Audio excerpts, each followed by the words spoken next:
Masechet Shabbat, Daf Nuntet Amud Aleph, à la deuxième ligne.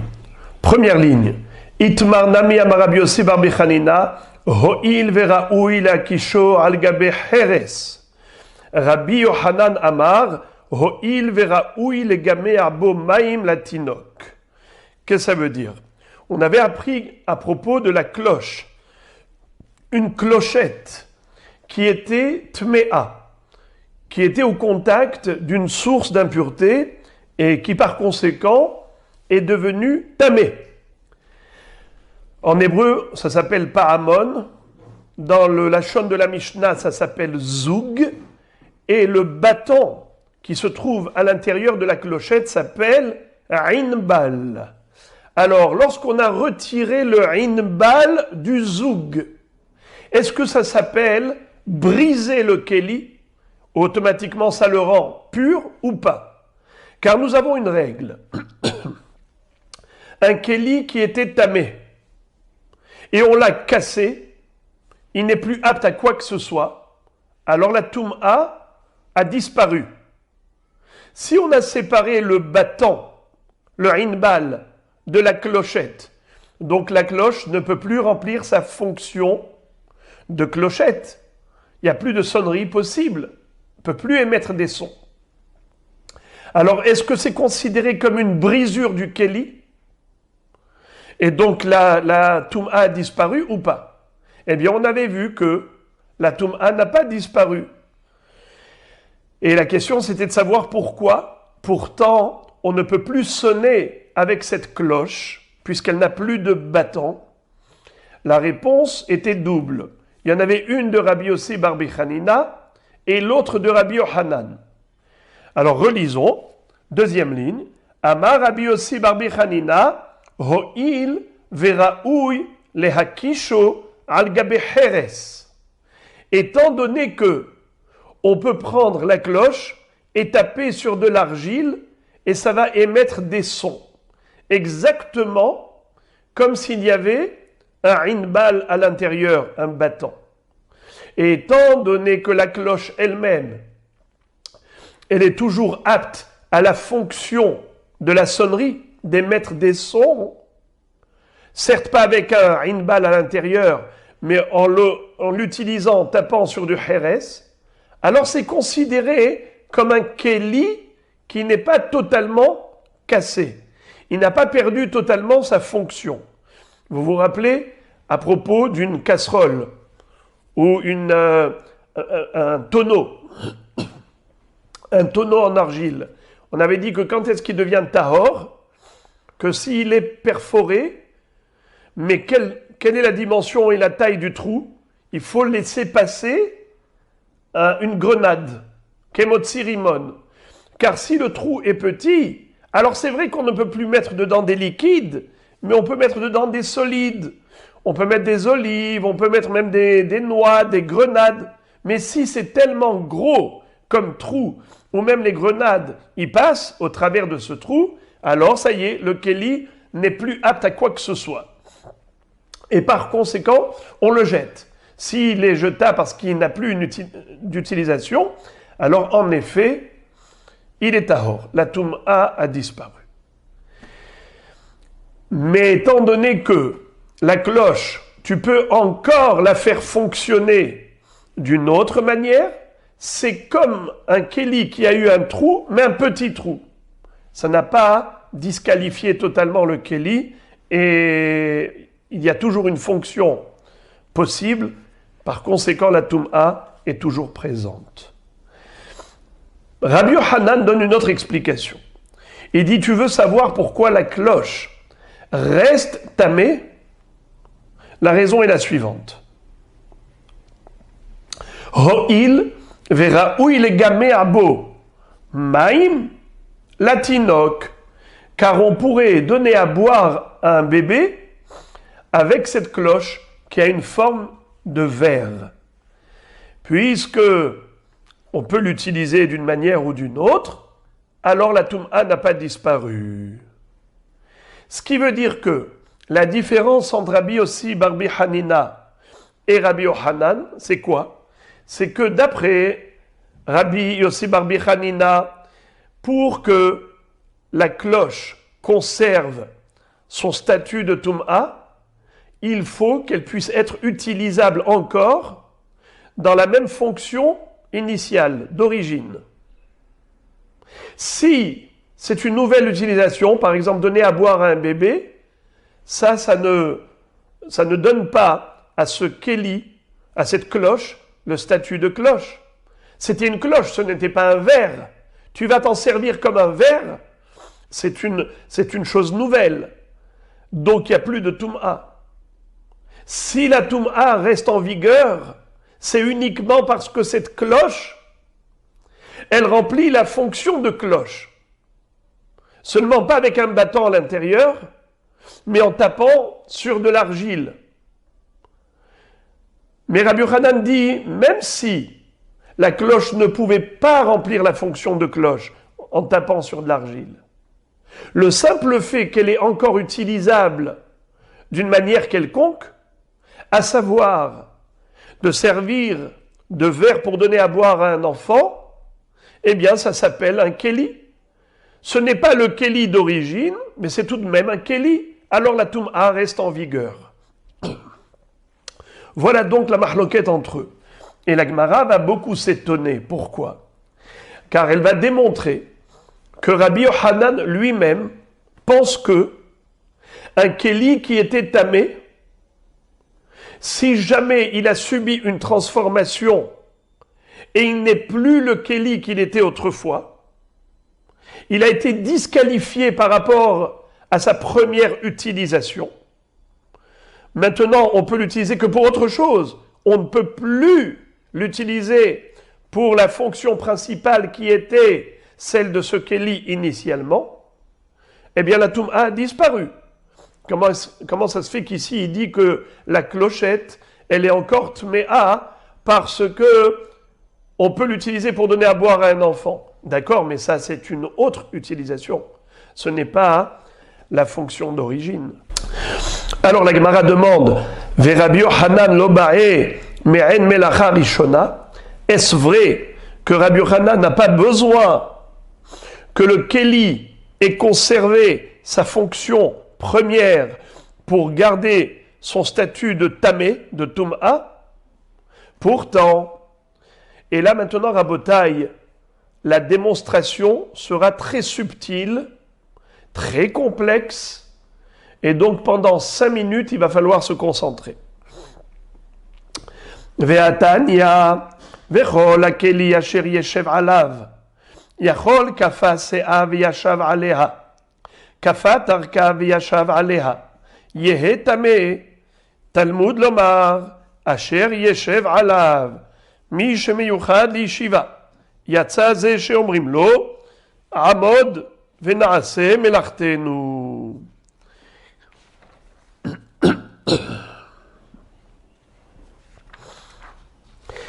Il faut continuer. Rabbi Elazar Omer, bamidrasot omrim amod ve'na'aseh melachtenu, ve'en omrim bitmemet amod ve'na'aseh melachtenu.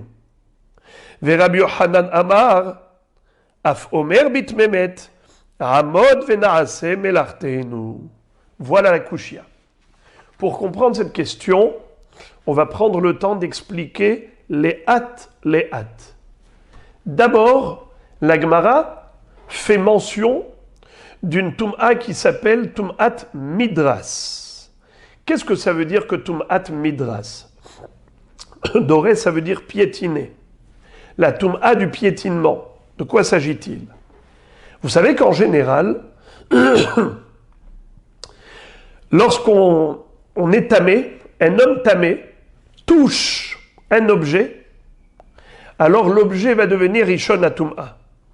La personne, elle est Avatum'a, comme par exemple une Nida, ou un Zav, ou une Zava, touche un Keli, eux ils sont Avatum'a, le Keli deviendra Rishon la Tum'a.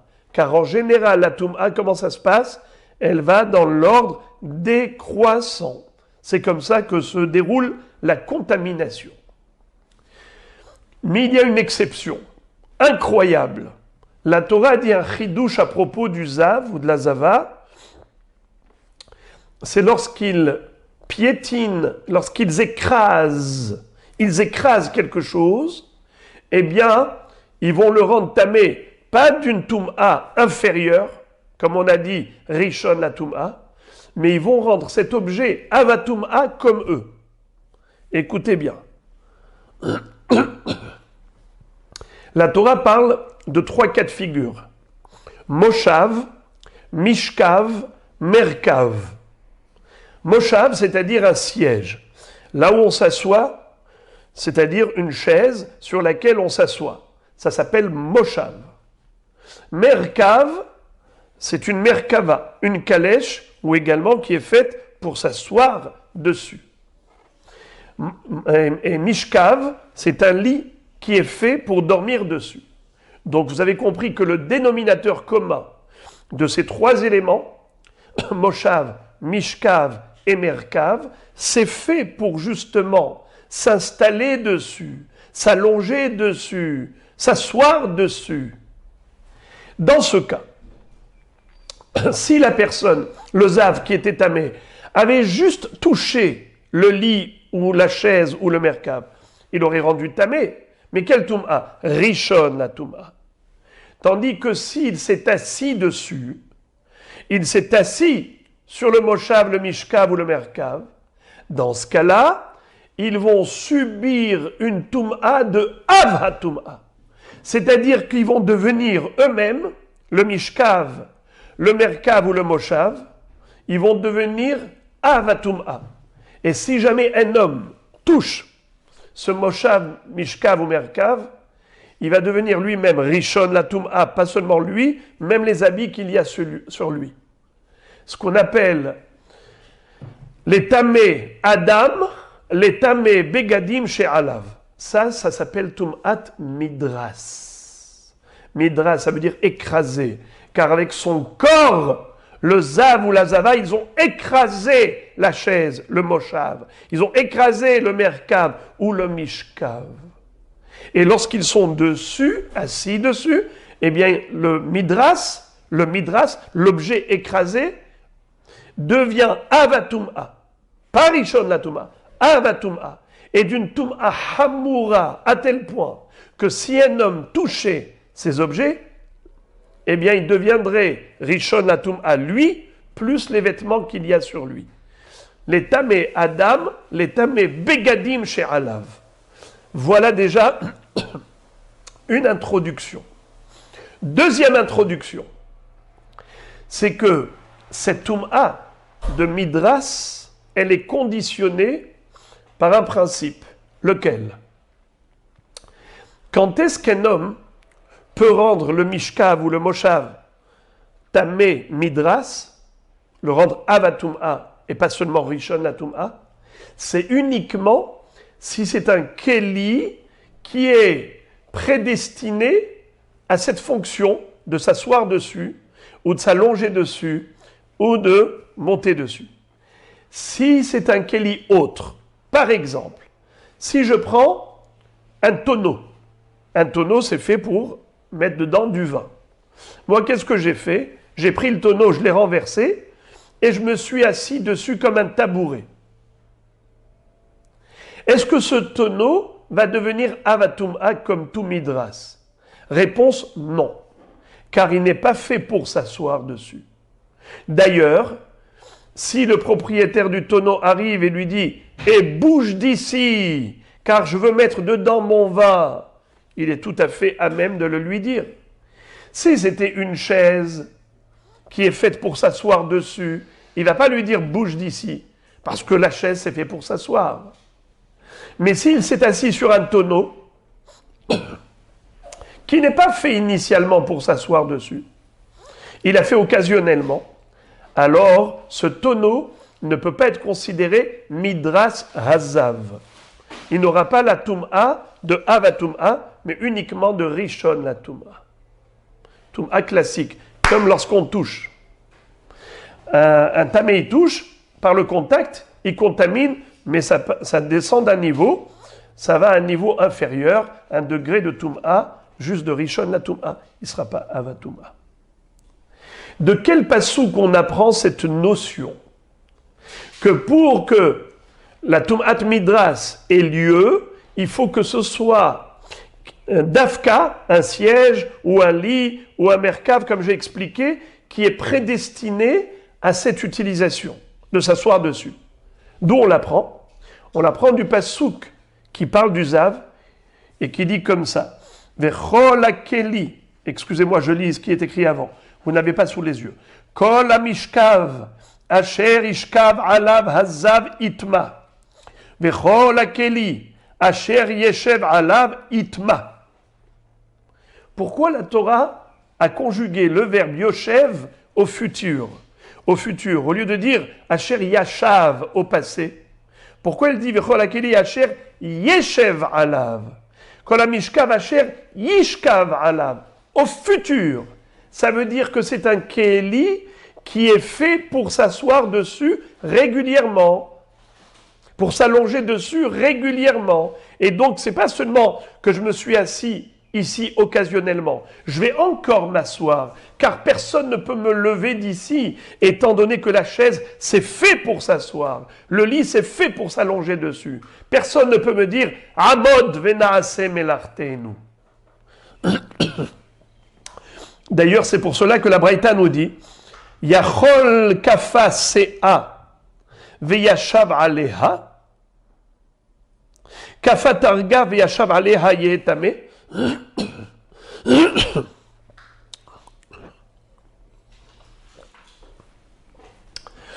Qu'est-ce que c'est kafa CA? CA, c'est une mesure de 6 cabines. Dans un cave, il y a 4 logim.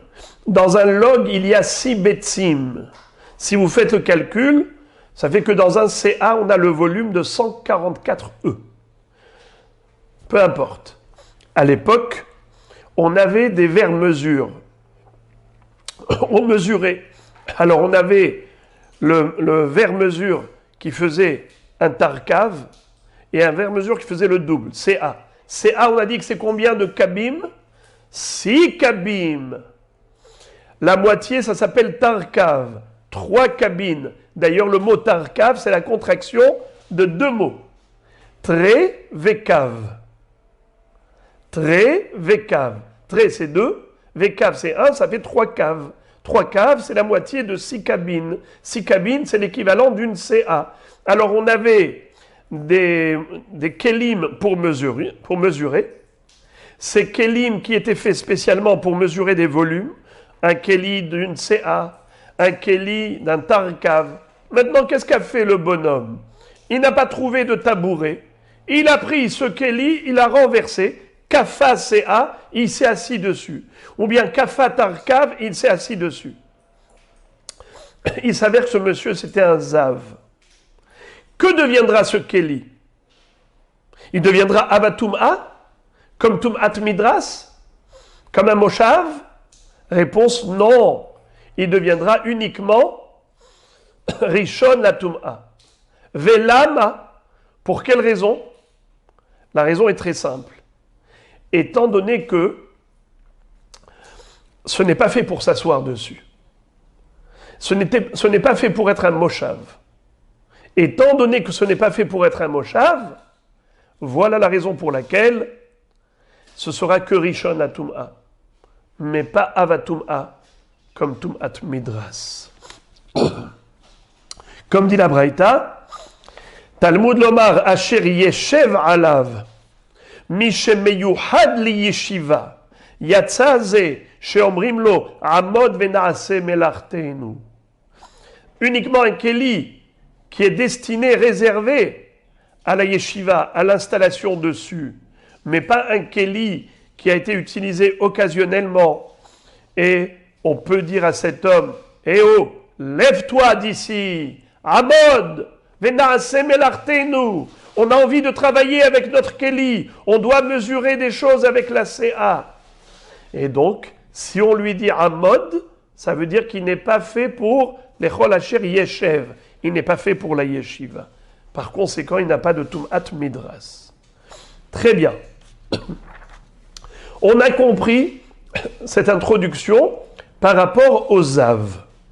Maintenant, la marloquette qu'on va retrouver entre Rabbi Yochanan et Rabbi Elazar, c'est de savoir est-ce que, même pour la Tum'at Met, nous avons la même application. Rabbi Elazar Omer, Bemidrasot omrim amod venaase melarteinu, ve'en omrim bitmemet amod venaase melarteinu. Rabbi Elazar te dit, cette notion nouvelle à propos de la Tum'a, c'est un chidouche que pour le Zav, que pour le Midras Hazav. Mais on n'a jamais vu ça pour le Tum'at Met. C'est-à-dire que pour Tum'at Met, ça ne change absolument rien. N'importe quel Kéli est apte à devenir Tamé. Par conséquent, un Kéli qui était devenu Tamé par la Tum'at Met. Ensuite, ce Kéli a perdu son utilisation première. Au niveau du Zav, par exemple, une chaise. C'était une chaise. D'accord ? Un lit. Ou un merkave. Maintenant, j'ai transformé ce midras. Ce n'est plus un midras. J'ai pris cette chaise, par exemple, j'ai coupé, j'ai fait avec cette chaise un kéli autre, qui n'est pas fait pour s'asseoir. Est-ce que ce kéli est encore tamé ? Eh bien non. Pourquoi non ? Parce qu'il n'est plus fait pour être un midras. Donc la Tum'a a disparu. Qu'en est-il pour un kéli qui était tamé betum atmet ? Et maintenant il a subi une transformation. Est-ce qu'il est encore tamé ? Réponse, il est tamé. Pourquoi ? Étant donné que pour la Tum'at Met, il n'y a pas de différence entre un kéli qui est fait pour poser le mort dessus ou un kéli qui n'est pas fait pour poser le mort dessus. Tout kéli qui se trouve dans le Ohel Hamet devient tamé. La Tum'a a rendu tamé tous les kélim, comme c'est écrit à propos de la guerre contre les Midianim. Kol kélim ma'aseh. Kol kélim ma'aseh. Tous les kélim qui sont faits pour faire quelque chose avec sont tamés. Alors même si tu as transformé un cercueil en autre chose, Zelom Eshane, il se trouve dans le... Il était tamé, eh bien c'est encore un kéli, il reste tamé. C'est l'opinion de Rabbi Elazar. Je répète ce que dit Rabbi Elazar. Bemidrasot omrim amod venaase melarteinu. Ve'en omrim bitmemet amod venaase melarteinu. Et regardez le long Rashi. Rashi nous dit au milieu des grandes lignes de Rashi. Ve'en omrim le'inyan avatum shel tum'at met amod venaase melarteinu. Klomar, im nitma ונשבר, ועודהו ראוי למלאכה בעלמא, שאינה מעין מלאכה ראשונה, טמא. Rashi nous explique le chidouche de Rabbi Elazar. C'est que si ce kéli était nitma betum atmet, il était tamé. Et maintenant, il a été cassé et il est quand même apte à faire quelque chose. Bien que brisé, ce kéli qui était tamé betum atmet, il est encore apte à faire quelque chose, mais autre chose comme utilisation. Ce n'est plus l'utilisation première. On ne peut plus faire avec ce qu'on faisait au début. Mais on peut faire quelque chose. Ce n'est pas rien. Ce n'est plus juste un morceau de bois. C'est devenu apte à autre chose. Eh bien, Rashi nous dit tamé d'après Rabbi Elazar. Velo amrinan, et on ne dit pas Amod venaase melartenu harishona. Vekevan delo hazel achiye tahor. Puisqu'on ne peut pas utiliser ce kéli avec la première fonction initiale, alors ce n'est plus un kéli. Pas du tout. Tu dis que c'est tamé. Mais kol sheken bitrilatum a En omrim amod venaase melartenu rishona. Denima imeno miuchad la met lo ikabel tum'at met. De hakli maase ktiv. Rachidi, à plus forte raison, au début, lorsque le Keli se trouve dans le Ohel Hamet, c'est sûr qu'il est Mekabel Tum'a. Et on ne dit pas il n'est pas fait pour servir le mort. Car la Torah, dans Milchemet Midian, nous a dit que tous les Kelim, Kol Kelim Maase, est apte à devenir Tamé. Donc voilà ce que nous dit Rabbi Elazar. Que le din de la spécificité du Midras, Mishkav, Moshav, Merkav, ce sont les seuls Kelim qui peuvent être Mekablim Tum'at Midras. Mais un Keli autre que Midras n'est pas Mekabel Tum'at de Avatum'a, ou bien même si initialement il était Midras, il était Mishkav ou Moshav, mais après ça il a été cassé et tu peux utiliser pour autre chose, malgré tout le Keli est Tahor, c'est uniquement pour le Midras qu'on dit ça. Mais au niveau de Tum'at Met, s'il était tamé avant, même si maintenant il a été cassé et il ne peut plus être utilisé dans sa fonction première, étant donné qu'il est apte à une fonction autre, ça s'appelle encore Keli, et d'après Rabbi Elazar, tamé. Mais celui qui nous intéresse le plus maintenant, c'est Rabbi Yochanan, pour poser la contradiction. Rabbi Yochanan amar, af omer bit memet, amod venaase melartenu. Rabbi Yochanan nous dit que même au niveau de Tum'at Met, c'est comme pour Tamé Midras, c'est comme pour Tum'at Zav.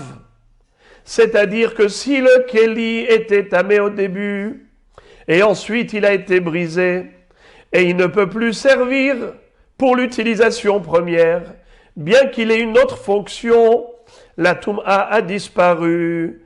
Car pour conserver la Tum'a d'origine, il faut aussi conserver l'utilisation d'origine. Si le Keli n'est plus apte à être employé et utilisé selon sa fonction première, eh bien, sa Tum'a d'origine a disparu. Regardez Rashi. Rashi dit Boamatril Omer. De Rabbi Yochanan Amar, Af Omer mitmemet, Amod venaase melartenu.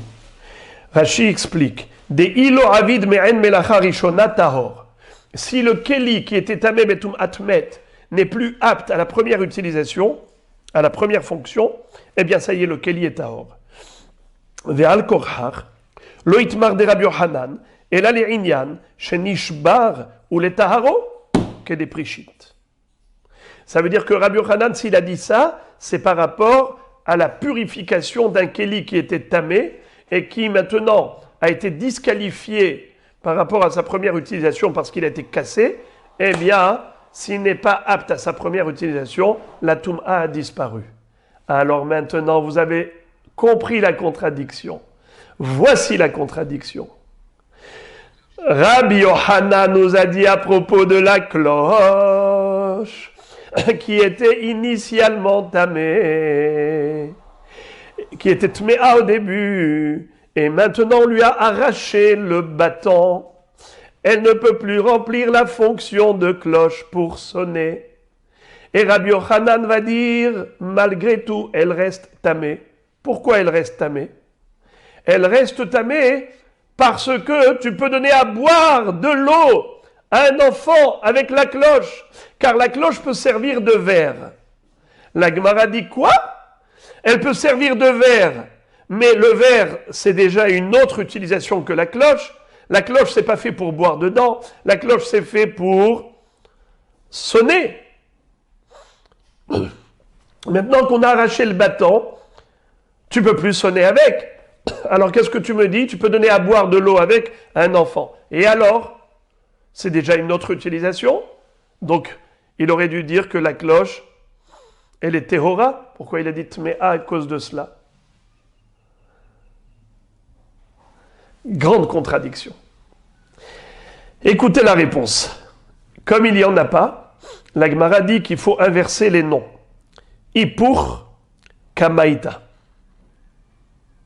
Ipur Kamaïta. Vous vous rappelez qu'est-ce que Rabbi Yossi Barbi Hanina avait dit? Regardez la première ligne. Itmar Nami Amar Rabbi Yossi Barbi Hanina Ho'il Veraoui Leakisho al Gabe Heres. Rabbi Yossi Barbi Hanina avait dit que la raison pour laquelle la cloche est encore tméa, bien qu'on ait arraché le battant, étant donné que la cloche peut encore sonner. Comment? Pas avec le battant à l'intérieur, mais en tapant sur de l'argile. Ça veut dire quoi? Ça veut dire que Rabbi Yossi Barbi Hanina a réussi à trouver dans cette cloche sa fonction première, même après avoir retiré le battant. Sous-entendu que si il n'y avait pas la possibilité de faire sonner la cloche même comme ça, eh bien deviendrait tahor, bien qu'on puisse donner à boire à un enfant. Car pour lui, donner à boire à un enfant, c'est déjà une autre utilisation. Et Rabbi Yochanan disait qu'il est suffisant de pouvoir donner à boire de l'eau à un enfant avec la cloche pour dire qu'en effet, les mekabelet tum'a. Alors, la Gemara dit, mais c'est juste impossible. Rabbi Yochanan se contredit. Réponse, il faut inverser les noms. Tu feras dire à Rabbi Yossi Barbi Hanina ce qu'a dit Rabbi Yochanan, et tu feras dire à Rabbi Yochanan ce qu'a dit Rabbi Yossi Barbi Hanina. Et tout rentre dans l'ordre. Rabbi Yochanan est cohérent. C'est lui qui a dit là-haut, pourquoi la cloche elle est encore tamée? Car tu peux encore sonner avec, en tapant sur de l'argile. Ho'il ve'efshar leakisho al gabe hares. Et puisque cette cloche, elle conserve encore son utilisation première, eh bien, elle conserve également sa tum'a d'origine. Et tout va bien. La Gemara juste s'étonne par rapport à ce choix délibéré. Pourquoi tu as choisi d'inverser les noms de Rabbi Yossi Barbi Hanina et de Rabbi Yochanan? Tu les as intervertis. Tu aurais pu intervertir plutôt les noms dans la deuxième marloquette, entre Rabbi Elazar et Rabbi Yochanan, dans la deuxième marloquette, à propos de Tmemet. Vous vous rappelez? Rabbi Elazar disait Bemidrasot omrim amod venaase melartenu ve'en omrim bitmemet amod venaase melartenu ve Rabbi Yochanan amar af omer bitmemet amod venaase melartenu. Ici aussi, tu retrouves Rabbi Yochanan avec son adversaire, avec son protagoniste, Rabbi Elazar. Alors tu aurais pu dire inverse Rabbi Yochanan et Rabbi Elazar. Au lieu d'intervertir les noms dans la première marloquette, tu aurais pu intervertir les noms dans la deuxième marloquette. Et le résultat aurait été le même, c'est que Rabbi Yochanan ne se contredise pas. Réponse, ça c'était impossible. Hasham'in nanle le Rabbi Yochanan debae me'en melacha rishona. Rabbi Yochanan, on l'a entendu clairement, exiger à propos de Tum'at Met, Melacha Rishona. Qu'est-ce que ça veut dire? Qu'il établit, plutôt, qu'il ne fait pas de différence entre Tum'at Midras et Tum'at Met. Il exige toujours Melacha Rishona. Ditnan, où est-ce qu'on retrouve cela? À propos de la Mishnah suivante. C'est une Mishnah dans Masechet Kelim qui dit Sandal shel behema shel matechet tameh. Le sabot d'une bête que l'on fabrique en métal. À l'époque, il chaussait le sabot de la bête avec un genre de chausson en métal, qu'on appelle un sabot métallique. On l'emboîtait dans le sabot de la bête pour protéger le sabot pour pas qu'il se racle et qu'il s'use. Sandal shel behema shel matechet, en métal. Tamé, c'est-à-dire qu'il peut devenir tamé si ce sabot métallique était en contact d'une source d'impureté. Si une personne tamée l'a touché, eh bien le sabot devient tamé. La Gemara est très étonnée. les maï hazi. Mais à quoi il sert le sabot? Mais le sabot, il sert à la bête. Et nous avons une règle. Que tout ce qui est keli de Behema n'est pas Mekabel Tum'a. C'est uniquement Kele Adam qui est Mekabel Tum'a. Alors on a ici plusieurs réponses. Amar Rav, l'ishtot bo ma'im bamilchama. Verabi Hanina Amar, ra'ouy la surbo shemen bamilchama. Verabi Yochanan Amar, besha'a sheboreach min akrav, manicho beraglav, veratz al gabe kotsim veral barkanim. Qu'est-ce que ça veut dire? D'après Rav, la raison pour laquelle ce sabot métallique peut devenir tamé, c'est parce qu'il peut servir à l'homme pour boire dedans de l'eau en temps de guerre, au front de guerre. Vous savez que lorsqu'on se retrouve dans des situations extrêmes et qu'on n'a pas le choix, alors on fait avec les moyens du bord.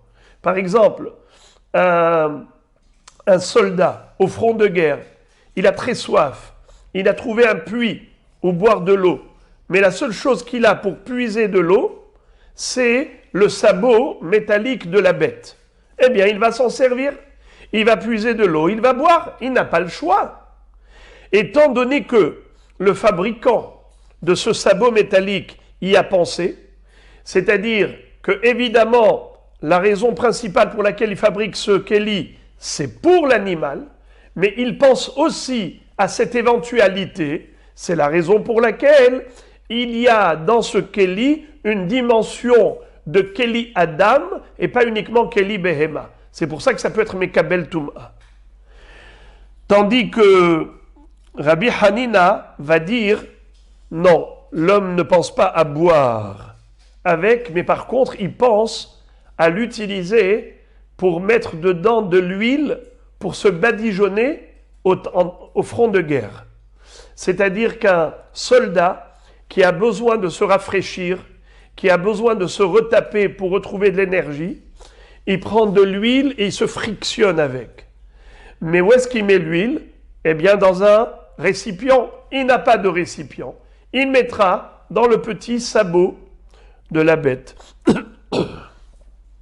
Et Rabbi Yochanan donne une autre raison. Rabbi Yochanan dit, tu veux savoir pourquoi il est Mekabel Tum'a? Ni par rapport à la boisson, ni par rapport au shemen, mais plutôt par rapport à une utilisation assez drôle. Besha'a sheboreach min akrav, manicho beraglav, veratz ala kotsim ve'ala barkanim.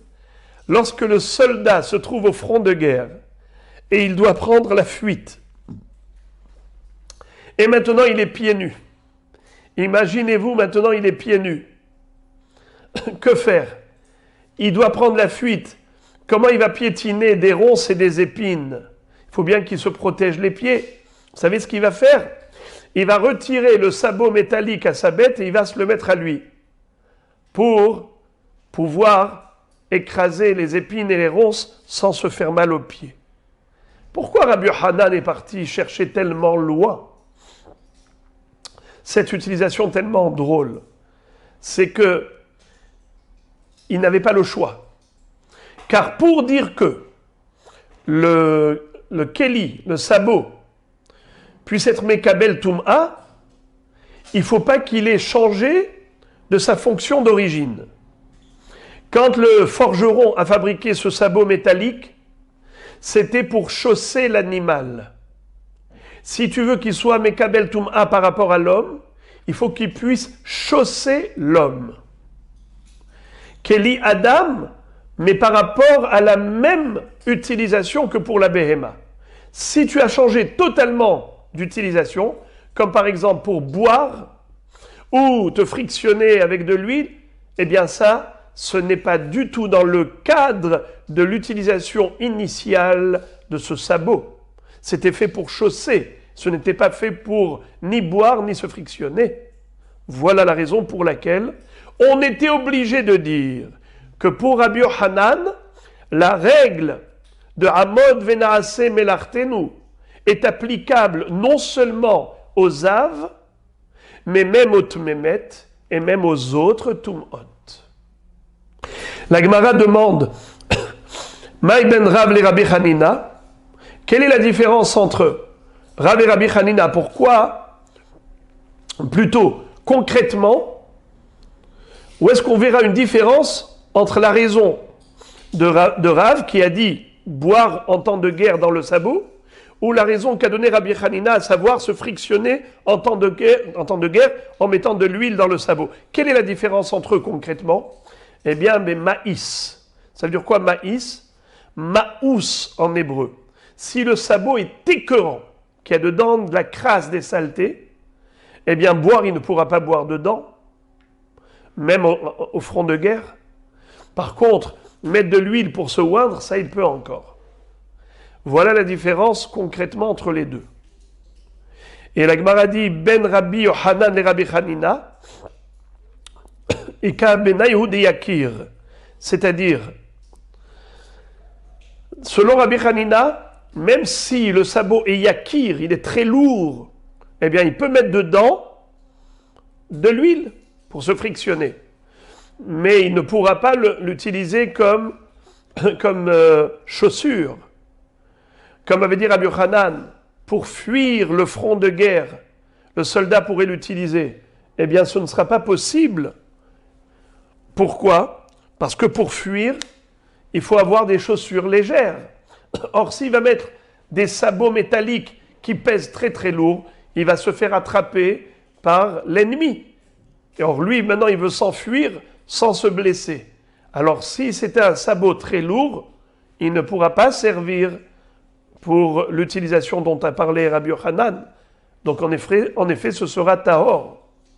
Mais pour Rabbi Hanina, ce kéli sera tamé. Pourquoi?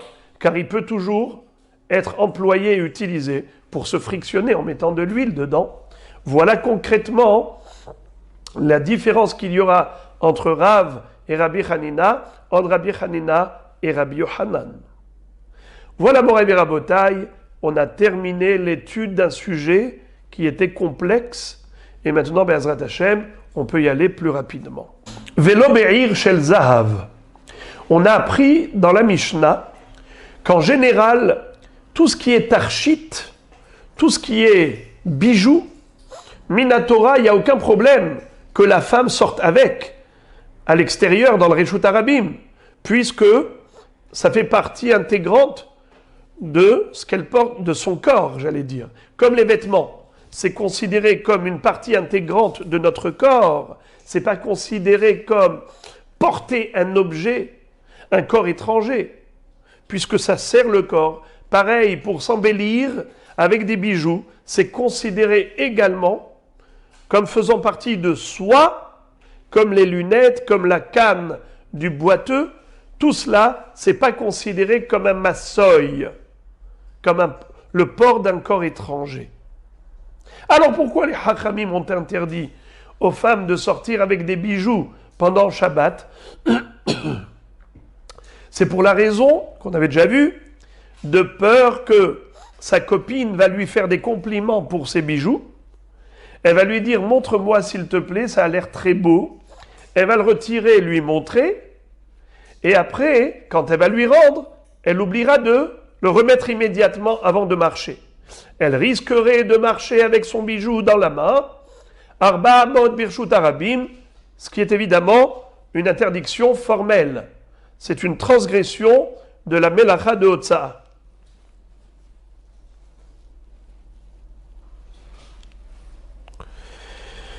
Alors, Moraï et Rabotai,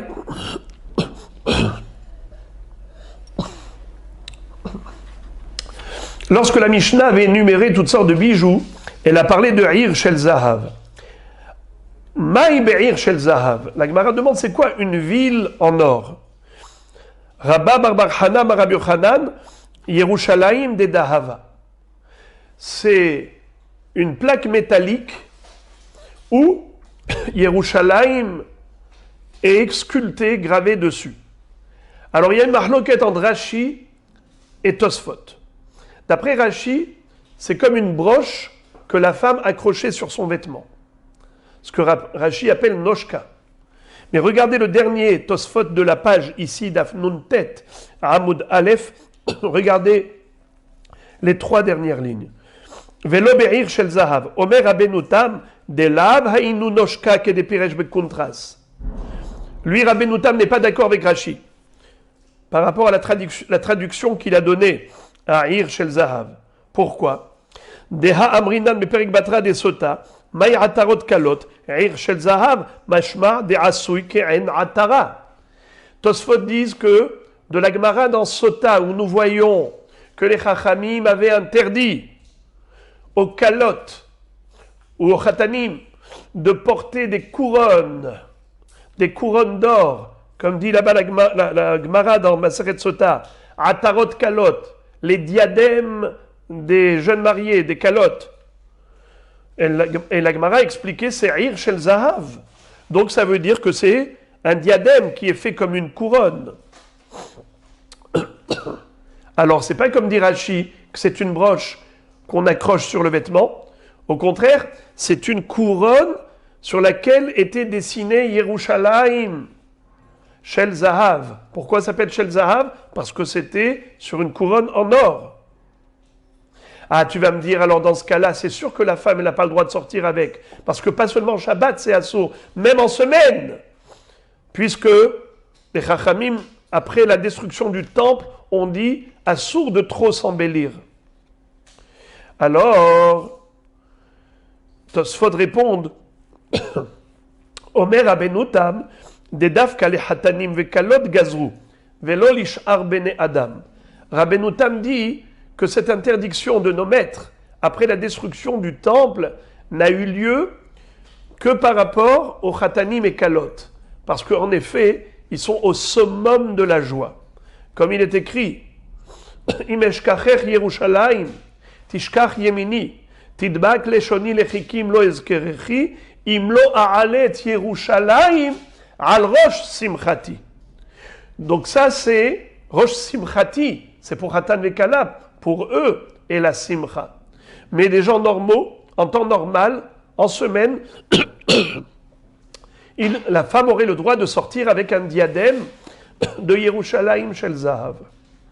Si Rashi n'a pas dit comme Tosfot, c'est qu'a priori, il pense que cette interdiction après la destruction du temple de porter un diadème de couronne en or, ce serait assourd, pas seulement pour les calottes, mais même pour les femmes en temps normal. Bon, je ferme la parenthèse. La Gemara nous dit, Amar, Rabba Baba Chana, Amar Rabbi Yochanan, Yerushalayim de Dahava, Kede Avad le Rabbi Akiva le Devetu. Exactement comme le diadème qu'a fabriqué Rabbi Akiva à son épouse. Tel que vous le savez, que Rabbi Akiva s'est marié avec la fille de Kalba Savoua, qui était un des notables de Jérusalem, un homme extrêmement riche. Et sa fille, qui avait constaté et remarqué que le jeune berger Akiva avait des midot extraordinaires, il était tsanoua ou ma'alé, il avait de la tsniout, de la discrétion, il avait des bons traits de caractère. Elle s'est dit, il a tout le potentiel pour grandir dans la Torah. Elle lui a proposé que si elle épousait, qu'il aille étudier à la yeshiva. Il a accepté. Et tel que vous le savez, c'est ce qu'il a fait. Après 12 ans d'études à la yeshiva, il était revenu et il a entendu de l'extérieur un vieillard dire à son épouse « Je te comprends pas. Tu ressembles à une veuve avec un mari vivant. Tu t'es marié pour que ton mari aille étudier à la yeshiva? Ça fait déjà 12 ans qu'il est là-bas. » Qu'est-ce qu'elle a répondu? « Si vous voulez bien m'écouter, qu'il y reste encore 12 ans pour étudier la Torah. » C'est incroyable, cette femme. Eh bien, finalement, après 24 ans, il est revenu avec 24 000 élèves. Et Kalba Savoua avait à l'époque, au moment du mariage, viré sa fille de la maison. Il a destitué de tous ses biens. Il a fait un éder, un serment qu'elle ne toucherait pas un centime de tous ses biens. Et il avait regretté. Car il a vu dans cette souffrance. Laquelle? Elle vivait au début de son mariage avec son mari, Rabbi Akiva, le jeune berger d'abord à cette époque, dans un hangar de paille.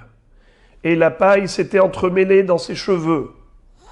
Il lui a dit, Rabbi Akiva, si je le pouvais, je t'aurais offert Ir Shel Zahav, Yerushalayim Didhava. C'est ce qu'il a fait plus tard.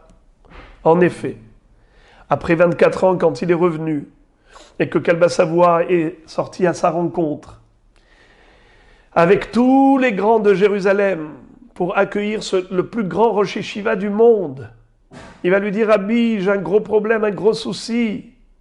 Voilà, je vois la souffrance de ma fille et je ne peux rien faire parce que j'ai fait un neder. Il lui a dit, pourquoi tu as fait ce neder? Parce qu'elle a épousé un ignorant. Il lui a dit, si tu savais qu'il allait grandir dans la Torah, tu aurais fait ce neder? Il lui a dit, mais pour moi, il était suffisant qu'il sache le Béaba, le Aleph Bet, qu'il sache lire Birkat Amazon, qu'il sache le minimum de ce qu'un juif doit connaître. Ça m'aurait suffi. Eh bien, il lui dit, Motar lach, motar lach, motar lach, c'est moi ton gendre. Et à ce moment-là, évidemment, comme Kalba Savoie l'a donc accueilli avec un bonheur non dissimulé, il a pu offrir à son épouse ce qu'il avait promis, Yerushalayim Shel Zahav. Car au moment où elle était venue vers lui, après 24 ans, et que tous ses élèves ont vu une femme s'approcher de lui, habillée en lambeaux, en haillons, ils ont voulu l'écarter. Il leur a dit, laissez-la. Sheli veshelachem shelahu. Ma Torah et la vôtre lui appartiennent. Tout est grâce à elle. Sa mesirut nefesh pour la Torah. Voilà comment la Gemara nous donne une illustration de ce qu'est Ir Shel Zahav. Donc on a tourné la page. Tanu Rabbanan, la Braïta nous enseigne, Lot etzeisha be'ir shel zahav, ve'im yatzta chayevet chata divrei Rabbi Meir. V'chachamim omrim lot etze ve'im yatzta ptura. Rabbi Eliezer omer, yotz'a isha be'ir shel zahav lechatchila. Écoutez quelque chose d'incroyable. On a par rapport à ce diadème, Yerushalayim Shel Zahav, cette couronne en or,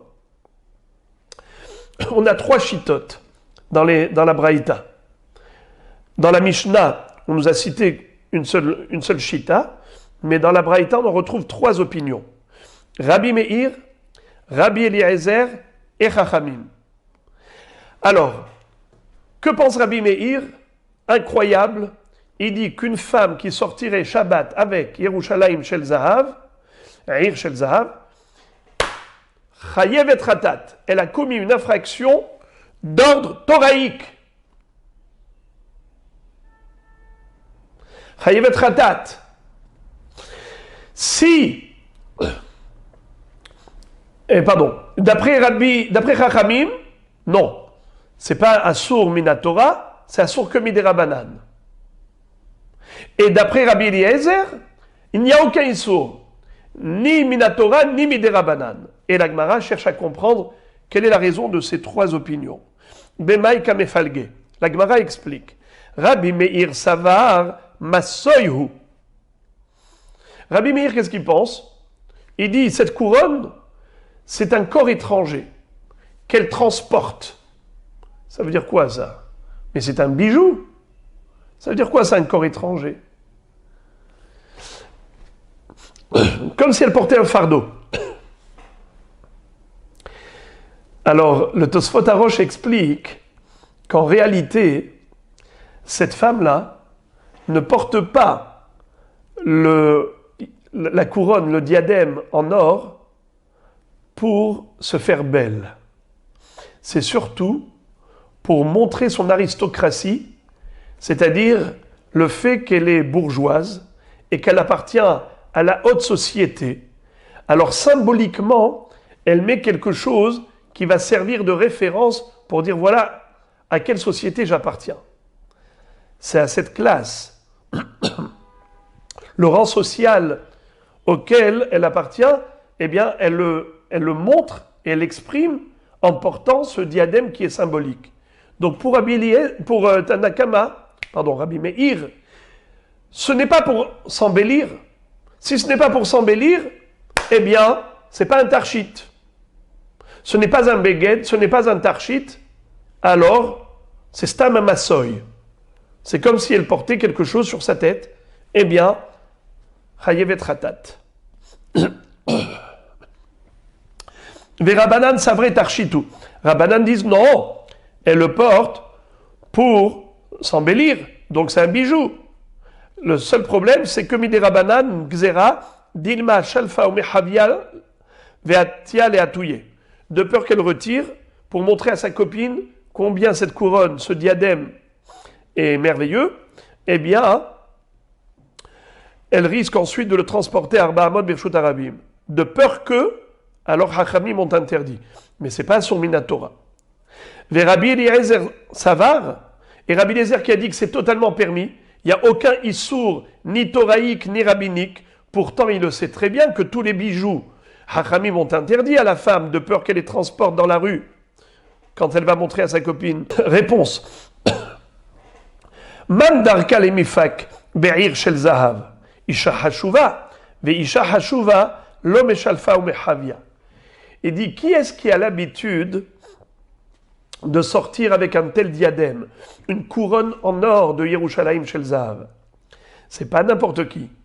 C'est une femme de la grande noblesse, de la haute bourgeoisie. Donc, une femme pareille, tu crois qu'elle va s'amuser à retirer dans la rue la couronne pour la montrer à sa copine? Ça arrive aux nouveaux riches. Mais les gens de l'aristocratie ne se comportent pas de manière ordinaire à retirer dans la rue leur couronne pour montrer aux autres. Voilà donc pourquoi, spécialement pour Ir Shel Zahav, les Chachamim n'ont pas interdit à la femme de sortir à l'extérieur pendant Shabbat, selon Rabbi Eliezer. Toujours à propos de diadème, klila, ce qu'on appelle klila. Seulement, ce klila, ce n'est pas en or. On va voir qu'il y a deux diadèmes. Il y a un diadème qui est fait entièrement en métal, en or ou en argent. Et il y a un autre diadème qui est fabriqué en fait en tissu, c'est-à-dire comme un bandeau. Et on allait ensuite coudre et enchâsser et sertir ce bandeau de toutes sortes de pièces d'or, même des diamants. Et c'est comme ça qu'on embellissait le bandeau pour faire un beau diadème. Alors regardez, maintenant on va voir une grande discussion. Kelila, donc ce diadème, Rav Assar ou Shmuel Shari. Rav interdit et Shmuel permet. La Gemara dit, De Aniska Kule Alma la Peligé de Assour. Si il est fait entièrement en métal, en or ou en argent, tout le monde est d'accord que c'est interdit. Pourquoi? Comme on a déjà dit, que d'après Chachamim, on craint que la femme le retire pour montrer à sa copine. Alors, s'il est fait en métal, donc c'est vraiment très beau, il y a de quoi se vanter, de se glorifier, et le risque existe qu'elle le retire dans le Reshut Arabim et qu'elle oublie de le remettre immédiatement, qu'elle le transporte Arba Amot. Donc, tout le monde, d'après cette Gemara, tout le monde est d'accord que c'est assour. Alors, dans quel cas il y a une marloquette entre Rav ou Shmuel, que Rav a interdit et Shmuel a permis, qui pliguait des harukta. La marloquette entre Rav ou Shmuel, c'est dans un diadème qui est en tissu, sur lequel on a serti des pièces métalliques en or, en argent ou en diamant. Mor savar aniska ikar, ou mor savar harukta ikar.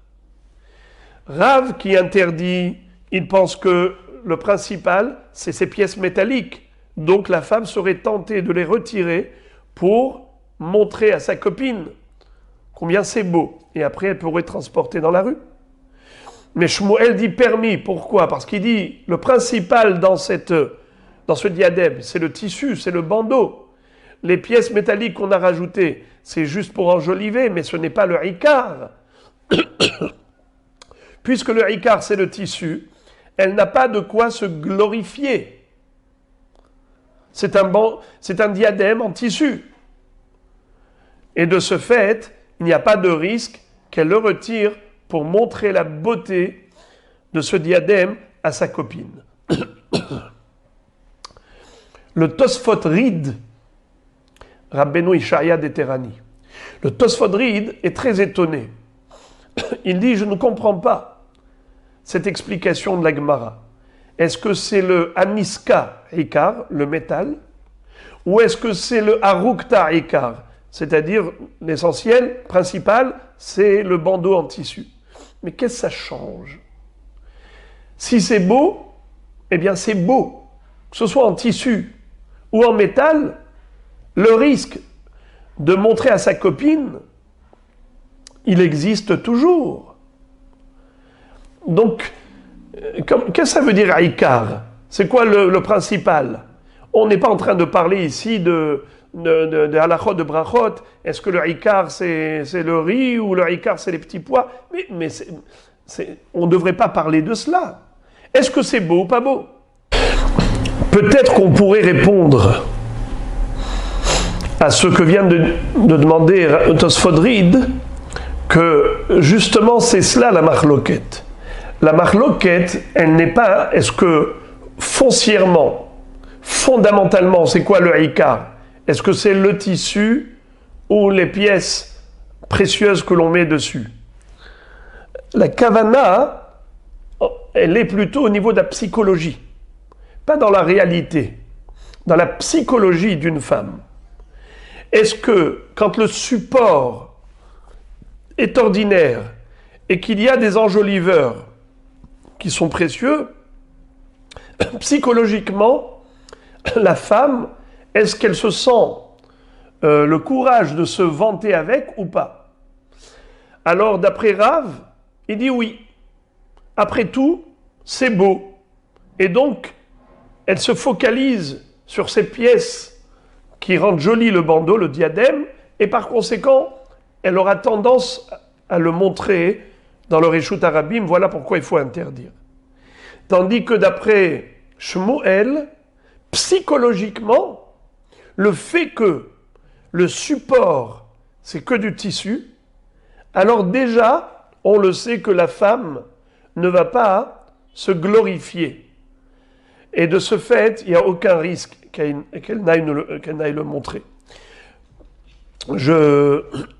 J'essaye de répondre à la question que le Tosfot Rid a posée et à laquelle il n'a pas répondu. Maintenant, la Gemara donne une deuxième version à cette mahloket entre Rav et Shmuel à propos de Klila. Rav Ashi matne la kula.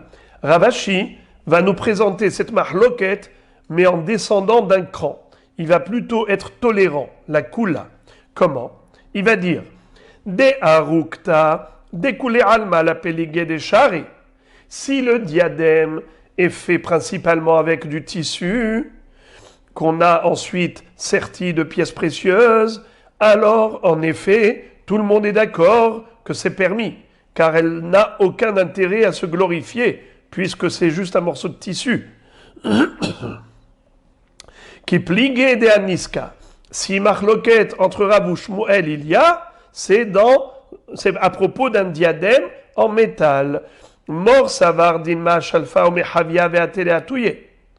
Il y en a un qui dit, comme Chachamim, de peur qu'elle le retire pour le montrer à sa copine. Pour lui montrer que c'est beau. Et ensuite elle va le transporter dans le shtarabim.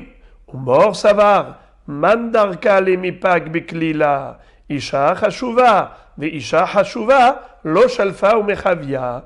C'est-à-dire que, comme on avait vu dans l'explication de Rabbi Eliezer, qui disait que une femme qui porte une klila, qui porte ir shel zahav, c'est forcément une femme bourgeoise et elle n'aura pas un comportement aussi ordinaire que de retirer en pleine rue son diadème pour montrer à sa copine. Regardez Tosfot en haut. Tosfot nous dit Omeri de davka biklila share Shmuel hacha. Vechen Rabbi Eliezer davka be'ir shel zahav she'en kol anashim regilot bahem. Ela isha hashuva. Aval sh'ar tachshite nashim asire afilu le'isha hashuva. De'en lehalek ben anashim. Tosfot disent que même une isha hashuva, ce qu'elle ne va pas retirer dans la rue, c'est uniquement la couronne, le diadème. Par contre, des bijoux autres, elle peut être tentée de montrer à sa copine qui lui dirait « Ah, j'aime bien ta broche, montre-moi ». Et donc, de ce fait, on ne fait pas de différence entre une femme hashuva par rapport aux autres bijoux, uniquement par rapport à Klila et Ir Shel Zahav. À ce propos, Amar les Rav Shmuel Barbar Hanna les Rav Yosef. Vous savez que Rav Yosef était tombé malade, il avait oublié malheureusement toute sa Torah. Ses élèves lui rappelaient petit à petit ses enseignements de jadis, d'autrefois. Et Rav Shmuel Barbar Hanna a dit à Rav Yosef, son maître, Befirouche Amartlan Mishmeh Derav Klila Share.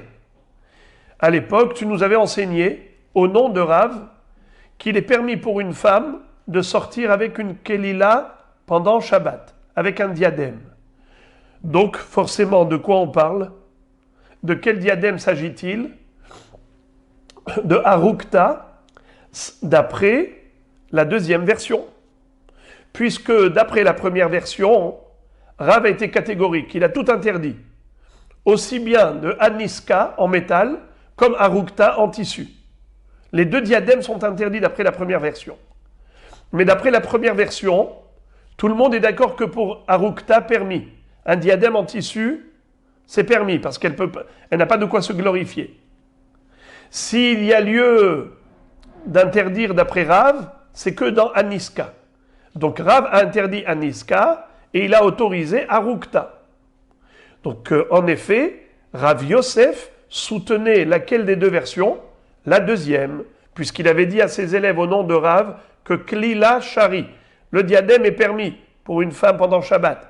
Alors de quel diadème s'agit-il? Forcément de Harukta. Toujours à propos de Klila. La Gemara raconte une jolie histoire. Amroulé les Rav, Ata Gavra Rabba, Aricha, les Nehardea, Umatla, Vedarash, Kelila, Share. On a raconté à Rav qu'il y a eu un très grand érudit, un grand hacham, qui est en plus grand de taille et boiteux, qui est arrivé à la ville de Nehardea. Et il a enseigné une halakha, et il a dit aux gens, savez-vous que Klila, c'est moutar pendant Shabbat? Ça veut dire que vous avez le droit de sortir avec une Klila pendant Shabbat. Alors, Rav a essayé de deviner qui était cet homme d'après ce descriptif. Amar, Man Gavra Rabba Aricha de Itla, Lévi. Il a dit, c'est qui cet homme-là? Ça ne peut être que Lévi.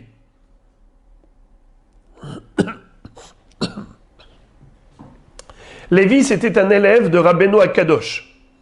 Et un jour, Lévi a dit à Rabbeinu Akadosh, moi, je peux te montrer exactement comment on faisait la kidda dans le Beth Amikdash.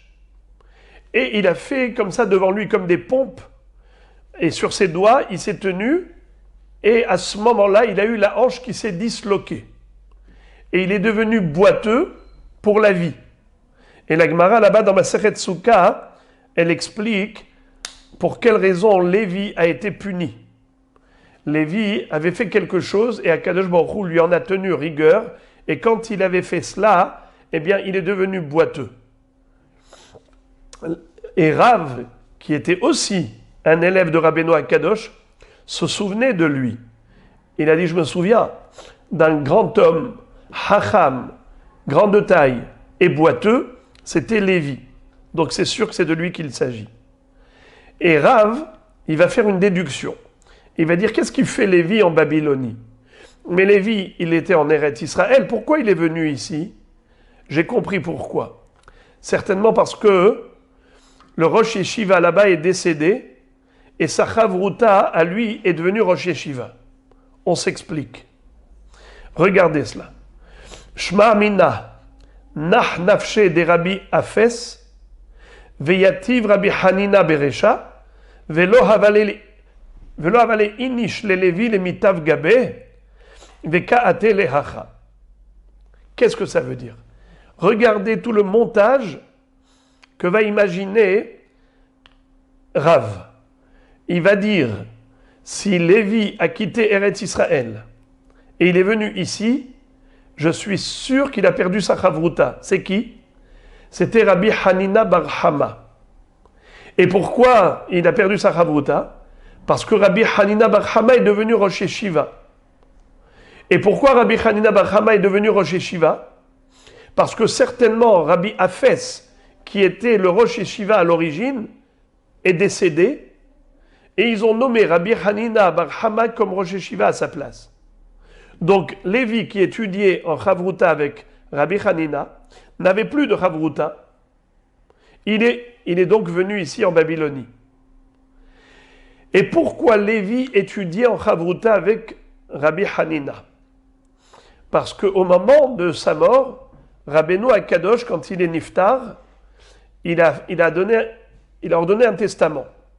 Il a dit, je voudrais que mon successeur soit mon élève Rabbi Hanina bar Hama.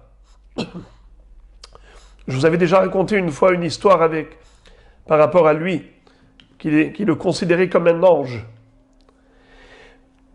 Et lorsque Rabbeinu Akadosh est décédé, Rabbi Hanina bar Hama n'a pas voulu prendre la place de Rosh Yeshiva à la place de Rabbi. Il a dit, il y a quelqu'un qui est plus âgé que moi de 2 ans. C'est Rabbi Afes. Et donc je ne veux pas, par respect pour lui, prendre cette place. Que lui soit Rosh Yeshiva. Eh bien, figurez-vous, Rabbi Afes est devenu Rosh Yeshiva. Mais étant donné que Rabbi Hanina était du même niveau, n'était pas moins que lui, il n'est pas rentré comme un élève au Beth HaMidrash pour écouter les shiurim de Rabbi Afes. Il a été étudié à l'extérieur. Et pour ne pas se retrouver tout seul, qu'est-ce qu'a fait Lévi? Lévi a dit, je ne vais pas le laisser seul, le pauvre. Je vais aller étudier Chavruta avec lui. Lorsqu'il a étudié avec lui Chavruta pendant des années, ensuite Rabbi Afes est décédé. Qui est devenu naturellement le Rosh Yeshiva? Rabbi Hanina bar Hama. Lévi, qui était sa Chavruta, a dit maintenant, je ne vais pas rentrer avec les élèves pour aller écouter ces shiurim qu'ils donnent aux élèves. Je vais partir en Babylonie. Rav a fait tout seul tout ce montage qu'il a imaginé. Et la Gemara pose la question, elle dit, mais pourquoi est-ce qu'il est arrivé à la conclusion que Rabbi Afas est décédé et que Rabbi Hanina est devenu Rosh Yeshiva et que Lévi n'avait plus de Chavruta et qu'il est venu maintenant en Babylonie? Mais peut-être que, tout simplement, Rabbi Hanina est mort, lui qui était la Chavruta de Lévi, et Lévi n'a plus de Chavruta, il est venu. Qui te dit que c'est Rabbi Afes, le Rosh Yeshiva, qui est décédé?